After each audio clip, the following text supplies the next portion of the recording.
नमस्कार साथियों। एक वर्तमान में इस तरह का विषय है जो कि हीट वेव, ग्लोबल वार्मिंग और सीधे सीधे तापमान, वातावरण और वायुमंडल से जुड़ा हुआ है। साथियों, ये एक ऐसा विषय है जो न केवल मनुष्यों में बल्कि हमारे प्रकृति में रहने वाले सभी जीव, पशु, पक्षी और सीधे वृक्षों पर इसका दुष्प्रभाव देखने को पड़ रहा है। क्या आप जानते हैं कि जो हीट वेव है, जो ग्लोबल वार्मिंग है, वो न केवल ग्लोबली लोगों को इम्पैक्ट कर रहा है बल्कि एक एक व्यक्ति जो परिवार में रहते हैं उनके कहीं ना कहीं शारीरिक और मानसिक रूप से उनको डिस्टर्ब करता है। इसके कुछ दुष्परिणाम हमें देखने को मिलते हैं कि जो व्यक्ति बाहर काम करते हैं या जिनको इस प्रकार का ज्ञान नहीं है कि हीट वेव क्या होती है, कितने टेम्परेचर में हमें बाहर काम करना चाहिए या नहीं करना चाहिए, तो हम देखते हैं कि उनमें इस तरह के सिम्टम्स आने शुरू हो जाते हैं जिस तरीके से फिजिकल और साइकोलॉजिकल सिम्टम्स होते हैं। कुछ लोगों को stroke, heart attack, irritability, intolerance और डिहाइड्रेशन जैसे सिम्टम्स या डिजीज होने के चांसेस रहते हैं। अगर एक डेटा के अनुसार बात करें तो जो मेट्रोलॉजिकल डेटा है, इंडियन मेट्रोलॉजिकल डेटा के अकॉर्डिंग 1956 से 2024 तक मैक्सिमम टेम्परेचर 52.9 डिग्री सेंटीग्रेड अभी तक मेजरमेंट किया गया है, जो कि एक मैक्सिमम टेम्परेचर है। अगर हम देखें तो इस टेम्परेचर पर जो ऐसे वर्कर्स हैं जो फील्ड में काम करते हैं उनमें बहुत सारे इस तरह के सिम्टम्स नजर आते हैं जो कि उनके लिए बहुत ही घातक और डेंजरस है। लेकिन क्या हम इतने ज्यादा टेम्परेचर बढ़ने की तरफ क्या हम कॉन्शियस हैं?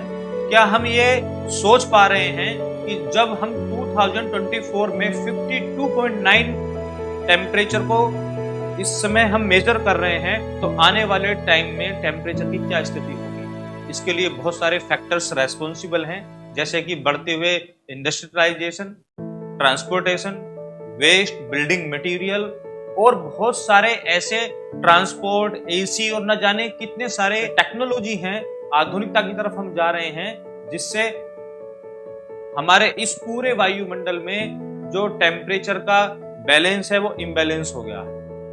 लेकिन बहुत सारे दावे ऐसे किए जाते हैं कि जिससे हम टेम्परेचर को मेंटेन कर सकते हैं। क्या वो पॉसिबल है? जैसे कि बहुत सारी चीजें कही जा रही हैं कि हमें ट्रांसपोर्ट पे थोड़ा लगाम लगानी चाहिए, हमें एसी पर थोड़ा कंट्रोल करना चाहिए या ग्रीनरी पर इफेक्ट डालना चाहिए कि अगर हम ज्यादा से ज्यादा पेड़ लगाते हैं तो कहीं ना कहीं हम इस हीट वेव, ग्लोबल वार्मिंग को कम कर सकते हैं। लेकिन मेरा एक व्यक्तिगत मानना है कि जब भी कोई साइंटिस्ट या वैज्ञानिक इस विषय पर बात करते हैं कि ईश्वर, प्रकृति और मानव, तो प्रकृति और मानव पर सभी साइंटिफिक डेटा प्रस्तुत करते हैं, लेकिन जैसे ही हम ईश्वर और प्रकृति के उन मूलभूत 5 तत्वों की बात करते हैं जैसे कि पृथ्वी, जल, अग्नि, आकाश, वायु और तेज, तो साइंस इन सभी तत्वों को या ऐसे ईश्वरीय शक्ति को या प्रकृति के बारे में डिफाइन करने में सक्षम नहीं है। हम केवल उन चीजों पर, विषयों पर डेटा दे सकते हैं जो कि मानव से जुड़ी हुई हैं या जो प्रकृति में चीजें घटित हो रही हैं। लेकिन क्या हम एक छोटे से इनिशिएटिव्स को स्टार्ट कर कर हम इस ग्लोबल वार्मिंग और इस हीट वेव को कम कर सकते हैं? साथियों, बहुत सारे वृक्ष सरकार के द्वारा प्रत्येक व्यक्ति को मोटिवेट किए जाते हैं कि आप अधिक से अधिक वृक्ष लगाएं। सरकार ये प्रोवाइड कराती है।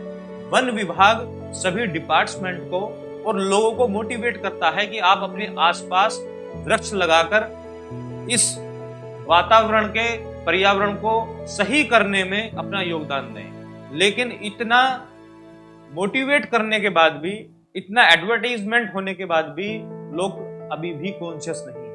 हो ये रहा है कि जितने भी हाईवेज बन रहे हैं, जितने भी बिल्डिंग्स बन रही हैं, वहां पर कंक्रीट कंस्ट्रक्शन किया जा रहा है, लेकिन वृक्ष उगाने की तरफ ना किसी व्यक्ति का, ना कोई एनजीओ का, ना ही शायद सरकार इसकी तरफ कॉन्शियस है कि इस विषय पर गंभीरता से सोचा जाए। क्योंकि वृक्ष और पेड़ केवल 1 घंटा या 1 दिन या 1 वर्ष में उगने वाली या बड़े होकर वायु को शुद्ध करने के लिए या अपना पर्यावरण में योगदान देने के लिए वो सक्षम नहीं होते, उनको समय चाहिए।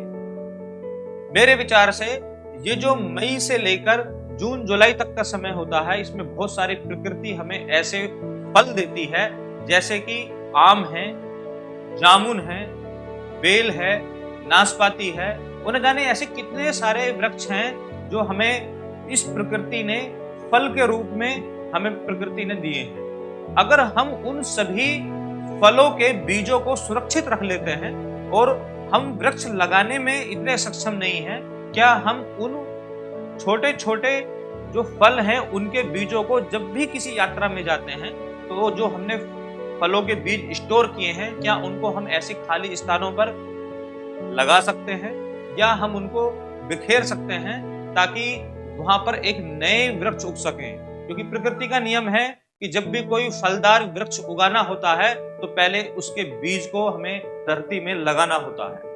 साथियों, ये बहुत ही छोटा सा इनिशिएटिव है। मैं जानता हूं कि पिछले कई वर्षों में सरकार बहुत ही गंभीरता से वृक्षारोपण को लेकर गंभीर है, लेकिन आज भी लोग एसी लगा रहे हैं, वृक्षों को काट रहे हैं, व्हीकल्स खरीद रहे हैं, लेकिन वृक्षारोपण की तरफ बिल्कुल ध्यान नहीं है, जबकि यह निःशुल्क रूप से उपलब्ध है।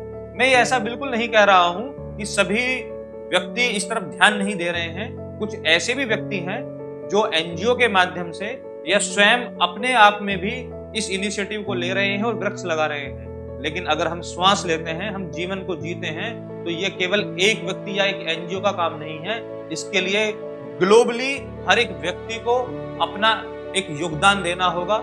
और अगर इतना समय व्यक्ति के पास नहीं है कि वो वृक्ष सरकारी नर्सरियों से या कहीं से भी वृक्ष लेकर लगाने में उसके पास समय का अभाव है, तो प्रत्येक व्यक्ति फ्रूट्स खाता है।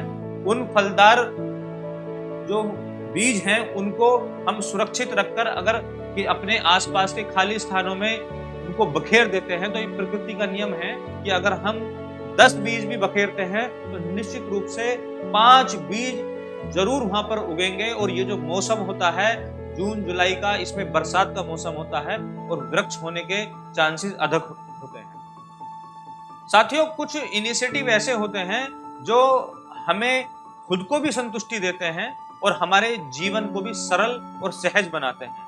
आप जो एक वृक्ष लगाते हैं उस वृक्ष का आप स्वयं भी फायदा उठाते हैं क्योंकि वो फल देता है, आप फ्रूट ज्यादा खाते हैं और वो ग्लोबल वार्मिंग जैसे जो हमारे सामने इतनी बड़ी चुनौतियां हैं उसको भी ठीक करने में काम आता है।